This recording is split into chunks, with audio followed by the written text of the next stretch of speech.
Creative babble.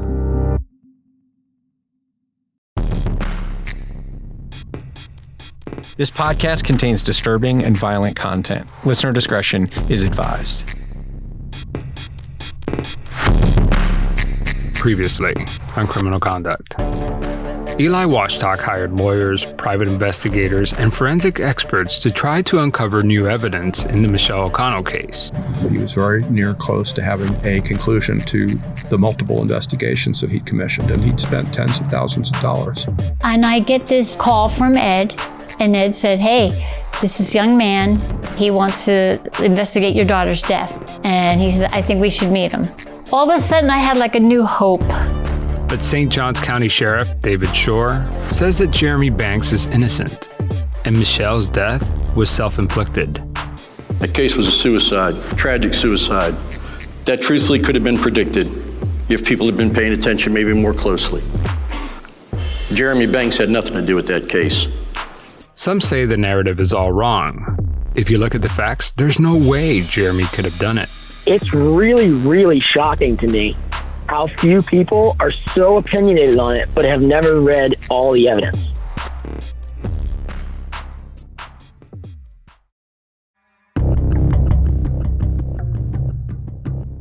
He said, I've got money for days, and it was his intention to solve the case.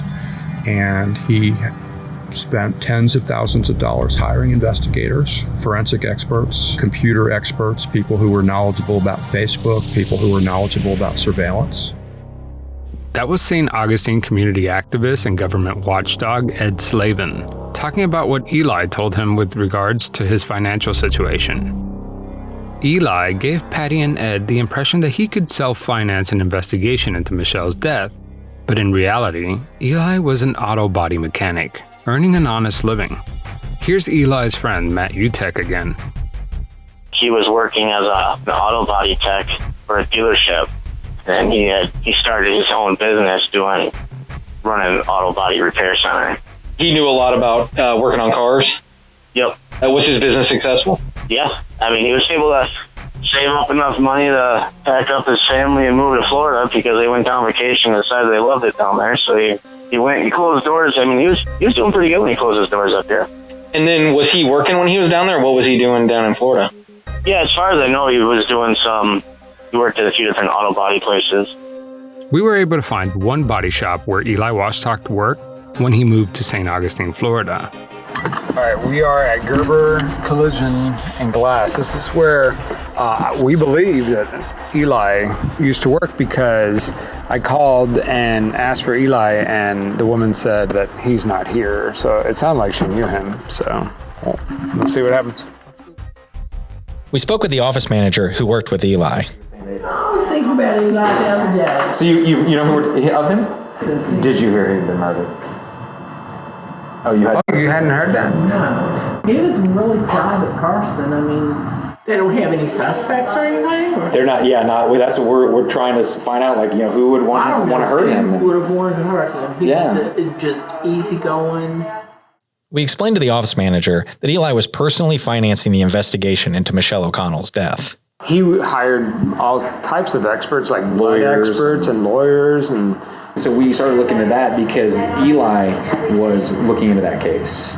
And so he had spent a big portion, he dedicated his life to a lot of that money. Case. A lot of money. The office manager looked at us confused. We're talking about the same guy. Yeah, no, we are talking about the same guy. Yeah. It's a lot of money. He didn't have a lot of money. That boy lived from paycheck to paycheck when he worked here. Because his child support, he would, say, well, I'm going to pay my child support. Sometime by the time he did that, he didn't have anything left. She told us Eli lived paycheck to paycheck and had very little money left over at the end of the month. John, she seemed pretty surprised that Eli could spend this much cash. She said that the Eli she knew was broke. I looked it up. The average body shop technician in Florida makes around $50,000 a year. I can't imagine he had a lot of disposable income. If this office manager is right, and Eli was struggling financially, where did he get all this money? Eli didn't work at this body shop at the time of his death. We couldn't verify where he was working, or if he was even working in January of 2019. Other than those connected to his work on the Michelle O'Connell case, no one who knew Eli thought he had any money. Eli lived in the St. Augustine area for about 10 years, and all of the properties we found linked to him were rental properties. Was there some other source of income? According to court records, when Eli died, his net worth was less than $1,000. He had a storage unit and a red 1996 Mustang. These items went to his 2 children, but since they are minors, his estate went to his ex-girlfriend, Katrina Van Knocker, the mother of his children. Several people mentioned that Eli either carried or had a large sum of cash. However, none of this cash was ever recovered from his condo. Interestingly, Eli didn't have a will, but according to several witnesses, he made many requests about what he would like done if he died. Eli spent thousands of dollars pursuing what he believed to be justice for Michelle. But where did this money come from? It appears cash entered into Eli's life from some unknown source.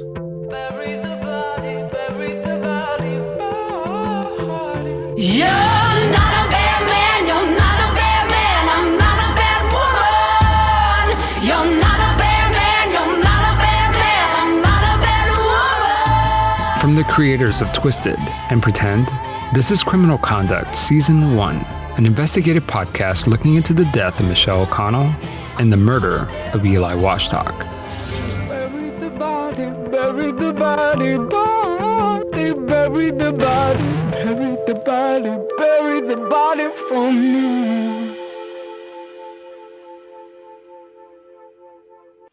You know, producing a true crime podcast, especially like Criminal Conduct, where it involves multiple episodes and you're unraveling this really complicated story, it's a lot like building a puzzle. You start thinking it's one thing and then it unfolds into something else. Well, guess what?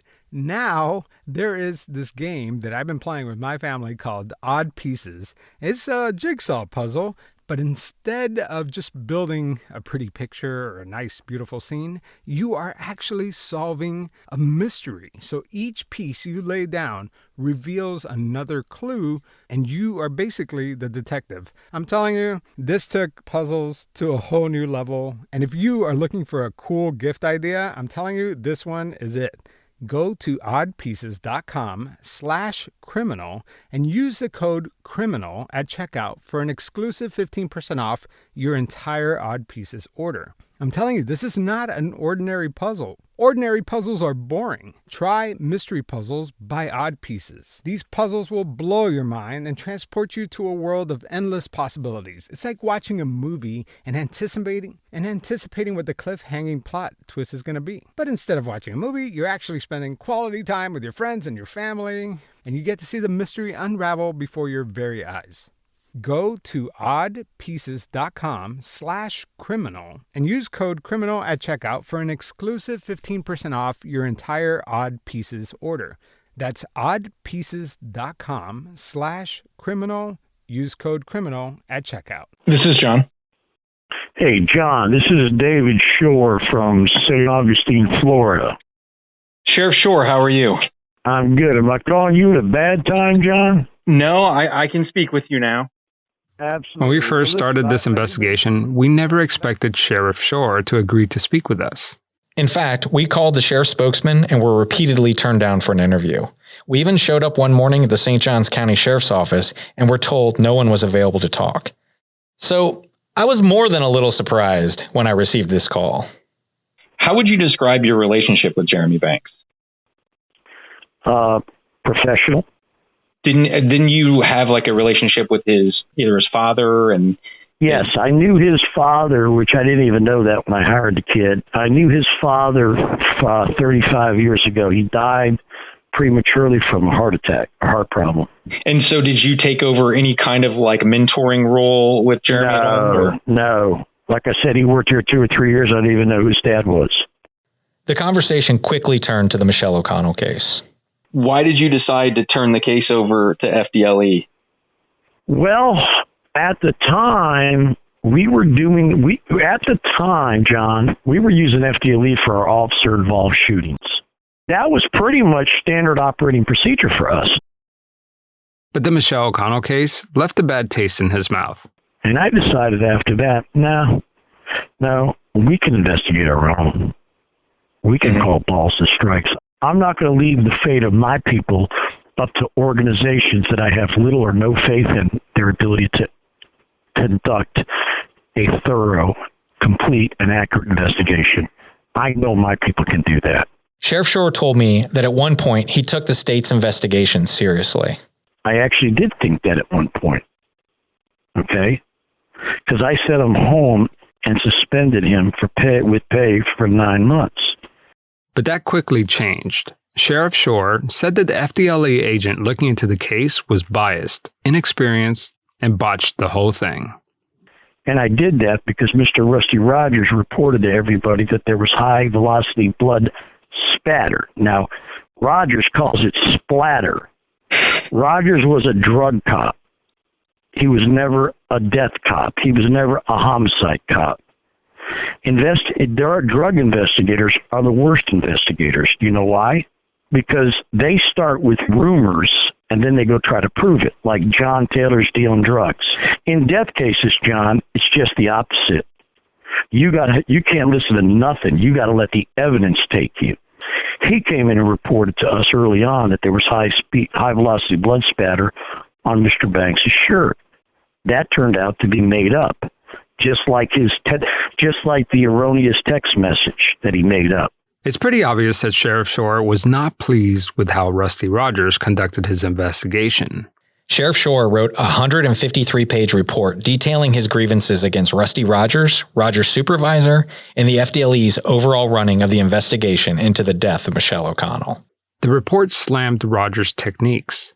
The sheriff accused Agent Rogers of distorting evidence and facts, influencing witnesses, and unlawfully searching Jeremy Banks' phone without a proper search warrant. The report goes on and on. Sheriff Shoar said that almost immediately, Rusty Rogers referred to this case as a homicide. He claimed that Rogers had tunnel vision and had, quote, inappropriate relations with the O'Connell family. Sheriff Shoar also claimed that Agent Rogers presented and used false and misleading information in order to obtain search warrants. If you knew the family's background, if you knew the victim's background, that poor girl, if you knew her background, and if you read her digital suicide note that was texted over the text, and by the way, John, you're a smart guy. Do some research and see how many people are murdered by an intraoral gunshot wound, where you stick a gun in somebody's mouth and pull the trigger. You know how hard that is to do, John? You know how many people are murdered that way? Yeah, it's not easy. And he's absolutely right. It's very rare for an intraoral gunshot wound to be the result of homicide. Very rare. And why is that? Because it's almost impossible to force a gun into someone's mouth. Intraoral gunshot wounds, which every medical examiner agrees was Michelle's cause of death, are much more frequently associated with suicide than with homicide. There's been a lot of disagreements in this case regarding evidence. We spoke with Darren Dake, an independent medical death examiner with no ties to this case. How common is it for women to shoot themselves in the mouth? Very rare. It does happen. I've worked many of them, but on a large scale, very rare. Normally, women don't shoot themselves. They normally overdose if they're going to commit suicide or hang themselves, normally. If they do shoot themselves, they generally shoot themselves in the chest, in the heart, and that's normally for vanity reasons. Again, never say never, because there are women who shoot themselves in the mouth and in the head, but it's just rare. And how common are intraoral gunshot wounds in homicide cases? Not that common. I cannot think of any that I've worked or that I've read about. I've got 34 years under my belt, but I can't think of any.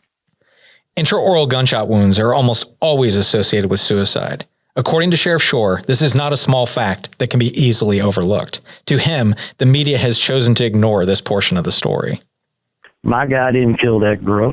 Nobody in the media has time to do anything now. It's got to be a 1-minute deal and the best headlines, the best. You know that. If you're going to do a deep dive, John, and I like your tone. I mean, I don't know who you are. I don't know what But if you really want to do a deep dive, there's a great story in this, and it ain't got nothing to do with Banks killing that girl. It's got to do with Banks almost getting fucking crucified. I will tell you that currently we are on the other side from you as far as what we think happened, but I am completely open and I will look at anything that comes my way. Yeah. So you say you're on the other side. Tell me what you think happened. You think Jeremy killed her? I mean, as conjecture, yeah, that would be where I stand. I know you don't, because I heard your quote about that you would stake your career that he didn't. So I know where you stand. Oh, he didn't kill her, but I will tell you this, John, and that's actually I'm more excited now than I was before, because if you had said, "Well, I agree with you, Shoar, 100%," I probably would have hung up. Let's look at this case from Sheriff Shoar's perspective. In his 153-page report, he presented evidence to support Michelle O'Connell's fragile state of mind. Sheriff Shoar's report identified several text messages from Michelle O'Connell from the night of her death, and he said that they are a type of digital suicide letter. At 8:14 p.m. on the night of September 2nd, 2010, Michelle texted her friend Mindy Fox, "I'm stressed out." Michelle also sent several texts to her sister Chrissy shortly before 9 p.m. The message was spread across several texts and contained some typos, but Michelle wrote, "Promise me one thing. Lexi will be happy and always have a good life." Lexi was Michelle's 4-year-old daughter. Michelle also texted Chrissy that no matter what, Lexi will always be safe and loved, followed by, "Make sure Lexi is number one, not like us." Her sister Chrissy responded across several texts, "What do you mean? Are you okay? I'm scared." In the middle of those texts, just before 10 p.m., Michelle also texted Chrissy, "I'll be there soon." In one of his slide presentations, Agent Rogers incorrectly reported that Michelle sent this text at 11 p.m. That didn't happen. At 10:06 p.m., Michelle texted her brother Scott, "Lexi, never forget." According to Sheriff Shoar, these text messages depicted Michelle's despondent state of mind. According to Sheriff Shoar's report, Michelle's coworkers stated that she was showing signs consistent with someone contemplating suicide. The coworkers, who were not named in the report, stated that Michelle would leave work early and sometimes she wouldn't even show up at all. They said that she would cry for days without giving any reason, and she was losing a lot of weight. However, we were unable to corroborate any of these claims. Sheriff Shoar's report also pointed to statements from Sherry Kidd, who said that Patty O'Connell told her that Michelle was having suicidal thoughts. I called Sherry Kidd, but she declined to comment on these statements. Patty O'Connell strongly denied making any such statements to the funeral home employee. John, what else does Sheriff Shoar point to as a justification for concluding that Michelle's death was a suicide? The text messages are the basis of the suicide conclusion because they provide an insight into Michelle's thinking shortly before her death. But Sheriff Shoar also argued that many of the theories that could indicate homicide also have other explanations. Police found a gun next to Michelle's left hand. According to her family, she was right-handed. Doesn't this point towards a staged scene or a homicide? At first it would seem that way, but I have investigated and read about many suicides where the person used their offhand. That just seems odd to me. It does, but many of these cases are actually females who don't have a lot of experience with firearms. It isn't so much that they use their offhand, but they use both hands to fire the gun. They actually use their thumb on their dominant hand to pull the trigger. There is more strength in their thumbs, and depending on where they shoot themselves, it can provide for an easier angle of pointing the gun toward themselves. Is this what you think happened to Michelle? No, not necessarily. It's just that a possible weak hand shooting doesn't default as a homicide. It could be either a homicide or a suicide. So it looks like many of the elements in this crime, which appear to initially point towards homicide, actually point towards both scenarios. And this isn't just the opinion of Sheriff David Shoar. Several state attorneys echoed the sheriff's conclusions. 3 separate medical examiners reviewed Michelle's case and all concluded the manner of death suicide. But what about the crime scene reconstructionist Jerry Finley, hired by FDLE? His report concluded that Michelle's death is more consistent with a homicide. Sheriff Shoar claimed that the report is meaningless because Agent Rogers did not present the crime scene reconstructionist with all the evidence. But didn't Dr. Hoban, the original medical examiner, change his opinion from suicide to shot by another? Yes, but the sheriff insists that Agent Rogers misrepresented evidence and misled Dr. Hoban. Plus, the amended death certificate was never officially filed. One of the medical examiners who looked into this case, Dr. Predrad Bullock, stated that he could refute Agent Rogers' claims point by point with compelling medical evidence. Sheriff Shoar also pointed to other facts overlooked by the media and his critics. The interior master bedroom door was broken with the lock in the locked position, consistent with Jeremy Banks' statement. Michelle's slip-on shoes were still on, which seemed to refute that a struggle took place. A practice shot was consistent with someone who wasn't familiar with the gun, and no defensive wounds were found on Michelle's hands. To Sheriff Shoar, the pills in Michelle's pocket were her first thought as a way to take her own life, but then she opted for the firearm.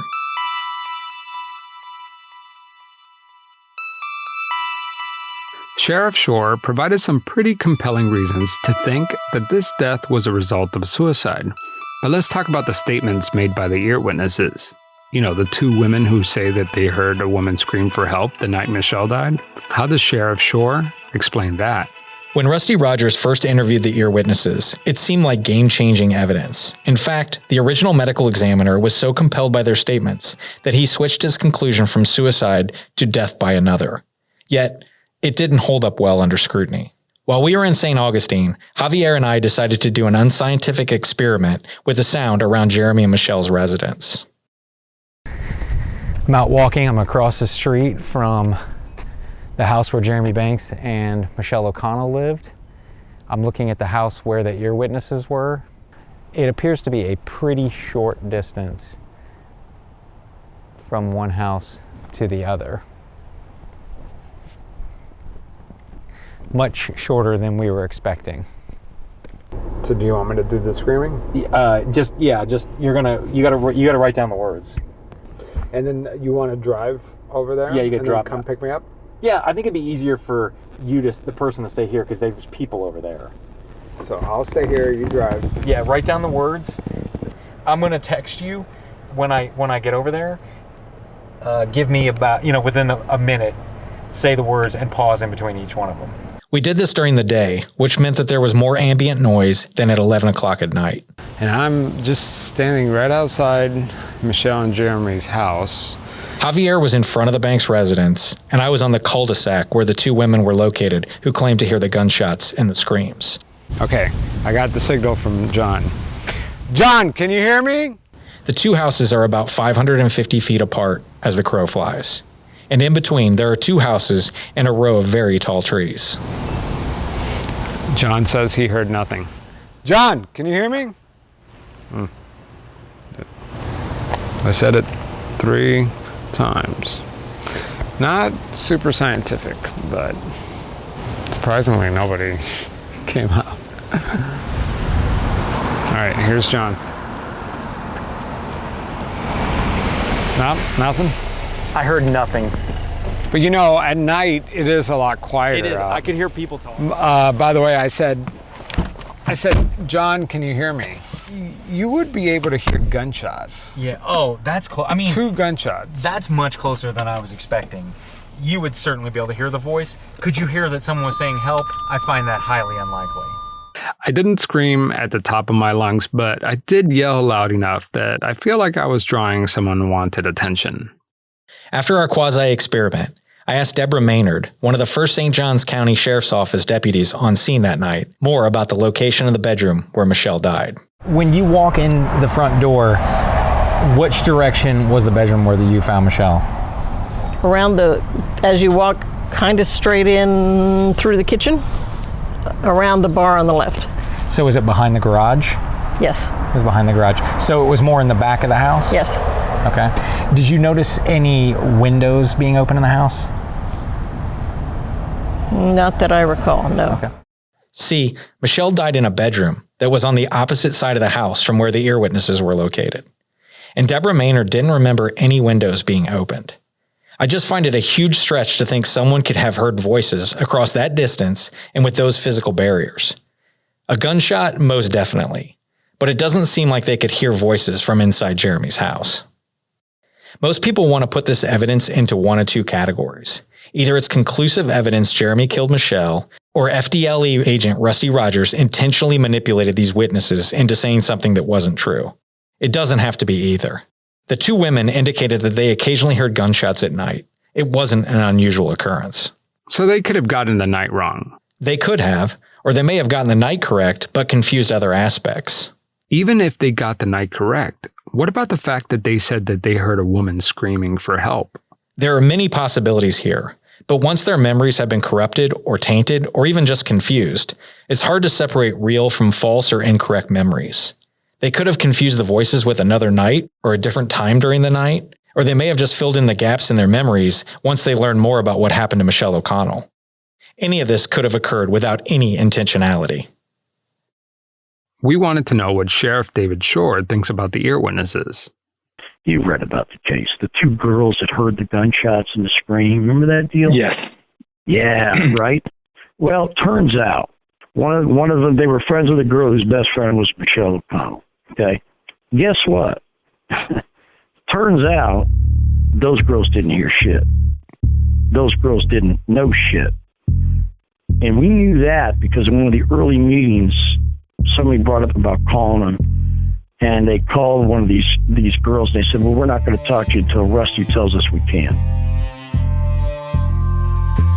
In December of 2011, the Florida governor assigned Special Prosecutor Brad King to take over the Michelle O'Connell case.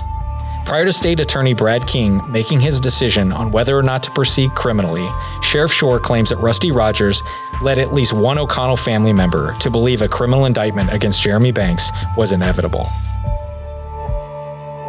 And that family member was Scott, Michelle's older brother. Scott O'Connell worked as a St. Johns County deputy. If you remember, he's the one who introduced Jeremy to Michelle. One can only imagine how he felt when deputies arrived at his door to break the news that his sister was dead, especially at the hand of Jeremy's service weapon. Here's Patty O'Connell, Scott's mother. And Scott, the day of that you found out, what was his reaction? He and I both looked at each other like, no way, you know. We knew that he knew that she was having trouble with Jeremy. I knew. And it was like, there's no way. Former St. Johns County Deputy Sheriff Deborah Maynard was the deputy who broke the news. She said Scott's initial reaction took her by surprise. He told us to take his guns in his car immediately, get him away from me. The day Scott found out Michelle died, he was angry, but he showed restraint. But 2 years later, he had enough. On the day Special Prosecutor Brad King delivered the news that the FDLE investigation was over and that he would not prosecute Jeremy Banks, Scott O'Connell lost control. The FDLE investigation was over. Brad King closed the Michelle O'Connell case on March 21, 2012. Brad King told the O'Connells that, quote, taken as a whole, the facts as they exist did not support the prosecution of Jeremy Banks for any homicide offense, unquote. During the meeting, Scott O'Connell threatened State's Attorney Brad King and his family. Shortly after that meeting, Scott called Agent Rusty Rogers and allegedly told him that he, quote, had all he could take and was going to blow up the sheriff's office. Agent Rogers told him he has a responsibility to report this threat. Scott interrupted him and said, quote, I have plenty of magazines, is all I can tell you, unquote. Rusty Rogers immediately notified St. Johns County Sheriff's Office of Scott's threats. As you can imagine, these threats didn't sit well with the Sheriff's Office. Deputy Scott O'Connell was immediately placed on suspension, and an internal investigation was initiated. 6 days after the closing of the Michelle O'Connell case by Brad King, Sheriff David Shoar fired Michelle's brother, Scott O'Connell, for his threatening statements. Several months later, Jeremy Banks got his job back and returned to full duty as a St. Johns County Sheriff's deputy.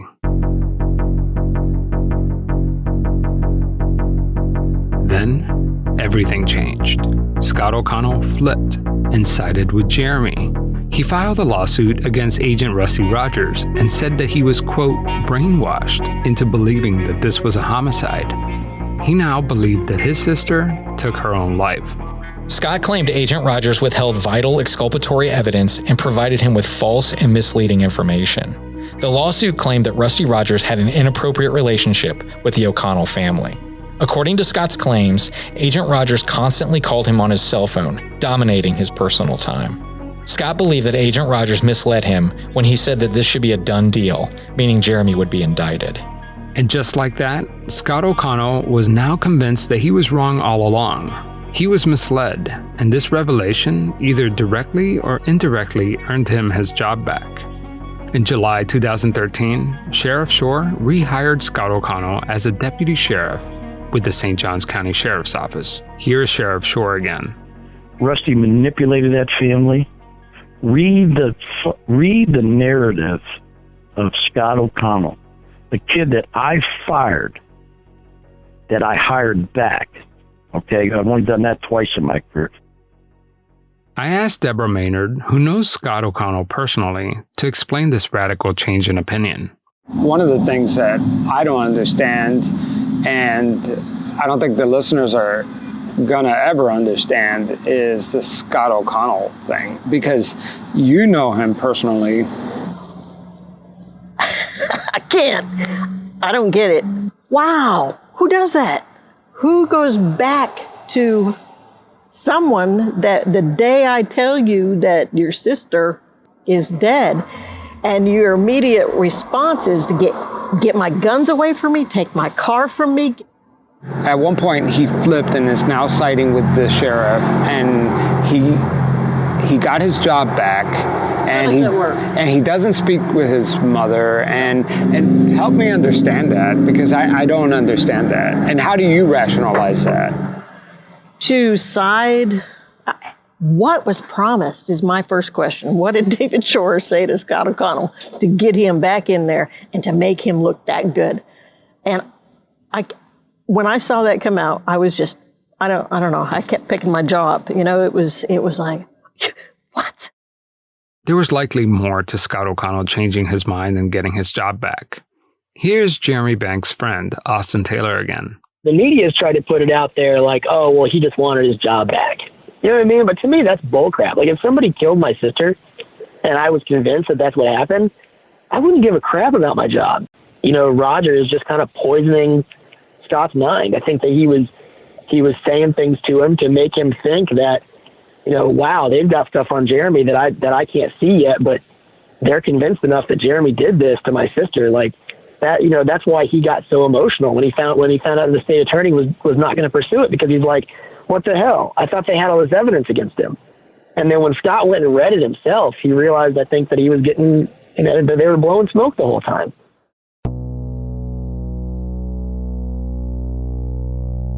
Many people had a problem with how Rusty Rogers conducted his investigation, and some even filed a formal complaint against him with the FDLE.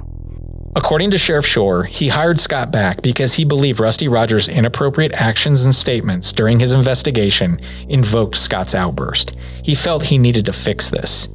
Because I'm guessing that you haven't done this in other cases, but why did you decide to write the 152-page report in the Michelle O'Connell case?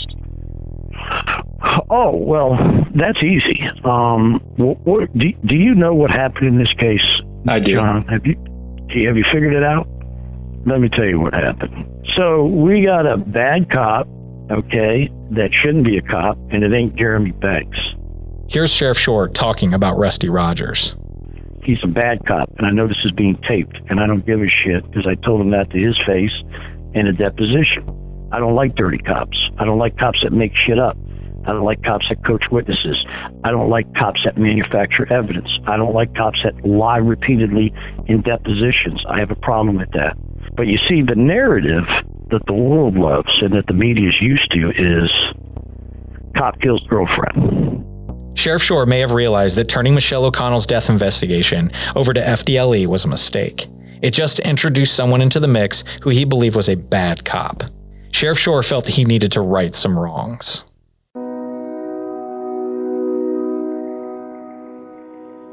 We wanted to ask Karen, Jeremy's ex-girlfriend, who was interviewed by Agent Rogers, to see if any of Sheriff Shoar's allegations were true. He straight up lied to me when he interviewed me, told me evidence that was true, was just making stuff up.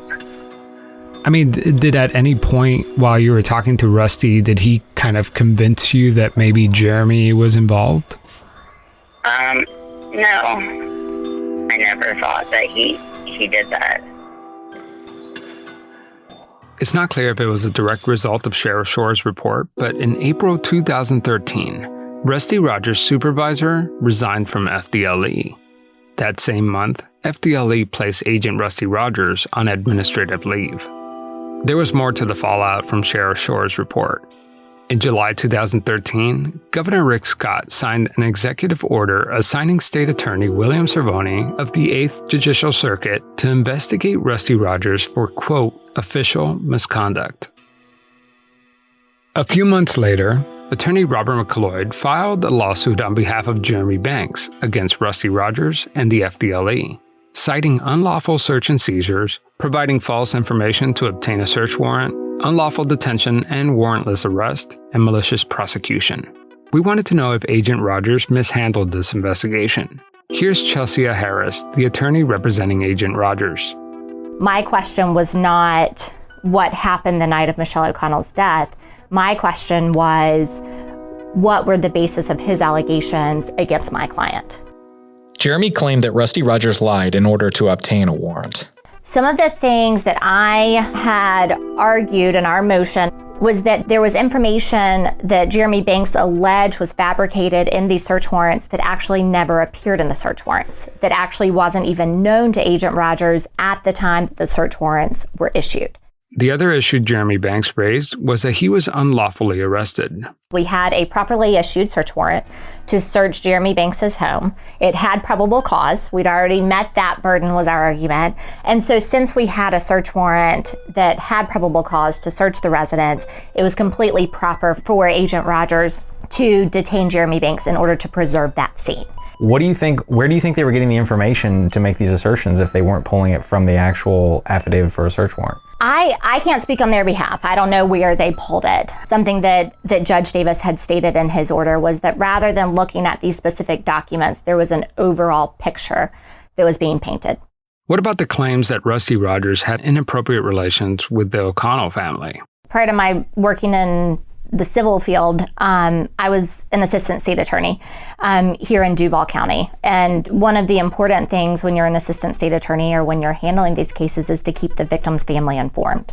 It's actually one of the requirements under Florida laws to keep the victims notified as to what's happening. And so I felt like that his relationship was proper. FDLE found that Rusty Rogers' investigation into Michelle O'Connell's death was quote-unquote substandard. The FDLE internal investigation found that Rusty left out details when documenting an interview, added a word to a quote within affidavits, and failed to appropriately identify a text message in a report. In 2015, FDLE cleared Agent Rogers, stating that Rusty Rogers committed no crime. The prosecutor said that his actions were legal, even if they may not have been ethically appropriate. It's common for law enforcement officers to engage in even blatant deception towards witnesses and suspects in order to get to the truth. Rusty Rogers returned to work in March of 2017, and the civil lawsuits filed against him were dismissed. One of the underlying narratives in this case is that Sheriff Shoar led a conspiracy to protect Jeremy Banks from charges associated with a homicide. So this whole notion of cover-ups and protecting, I mean, let's think about it, John. You think I'm going to ruin my career? You think I'm going to flush my pension to protect the cop that I think murdered somebody? Think about that for a minute. You know, I got a really strange quality about me, John, that I hold our people accountable, but if one of them's being attacked and they're not guilty or they're not culpable, I'll defend them even if the New York Times shows up. You got me? Next time on Criminal Conduct, new evidence emerges. I asked him if he was all right, and he was just like, fuck that bitch, she deserved what she got. I'm moving on with my life. And it had been 20 hours since it happened, and he's calling her a bitch. And David Shoar's time as sheriff comes to an end. If I can leave this and say, hey, he was a fair guy, that's good. Not about me. Not about me. I'm just sitting here in this office, and the next man or woman's going to come in, and they're going to do a better job than I did. That's next time on Criminal Conduct.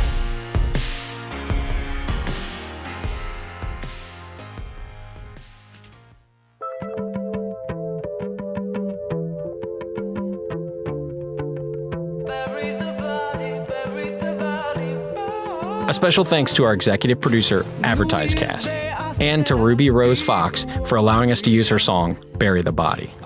Her music is available anywhere you can purchase music. If you enjoy the podcast, please leave us a review wherever you listen to podcasts. Also, make sure to check out our other shows. John Taylor hosts a podcast called Twisted. Each episode, John unravels intricacies of true crime and does a deep dive analysis of some of the most thought-provoking crime cases. And check out the show Pretend Podcast. It's hosted by me, Javier Leiva. Pretend is a true crime documentary-style podcast about real people pretending to be someone else. I interview con artists and their victims. The links to both of our shows are in the show notes. A new episode of Criminal Conduct is out next week.